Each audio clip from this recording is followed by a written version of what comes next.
ഒന്നും നടക്കുന്നില്ലെന്നായപ്പോൾ ഏഷ്യാനെറ്റിൻ്റെ പുതിയൊരു മന്ദര വാർത്ത എത്തിയിട്ടുണ്ട്. അഴിമതിയായി, പിണറായിസുമായി, ഇഡിയായി ഒന്നും വേണ്ടത്ര ക്ലച്ച് പിടിക്കുന്നില്ല എന്ന് കണ്ടപ്പോൾ ഇനിയിപ്പോൾ പണ്ട് കാലങ്ങളിലെ ഏഷണിപ്പണിയാകാം.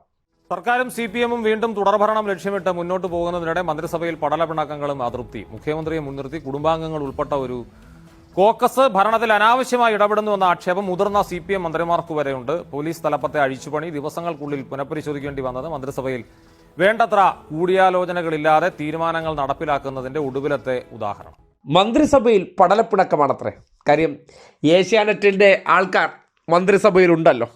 മന്ത്രിസഭാ യോഗത്തിൽ മുഖ്യമന്ത്രി എടുക്കുന്ന പല തീരുമാനങ്ങൾ, കുടുംബാംഗങ്ങളുടെ ഇടപെടൽ, ഇതിലൊക്കെ വല്ലാത്ത അതൃപ്തി. എങ്ങനെയൊക്കെ പോയാലും പിണറായിയെ കേന്ദ്രീകരിച്ച് ഒരു വാർത്ത വേണം. അത് സംഗി ചാനലിൻ്റെ മുതലാളിയുടെ കർശന നിർദ്ദേശമാണ്.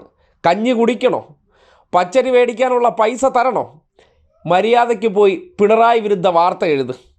അങ്ങനെ മന്ത്രിസഭ കേന്ദ്രീകരിച്ച് നടന്ന കാര്യങ്ങളെക്കുറിച്ച് വിവരം വിവരം വിവരം എന്നൊരു വാക്കിൻ്റെ മറപിടിച്ച് വച്ചങ്ങ് കാച്ചിരിക്കുകയാണ്.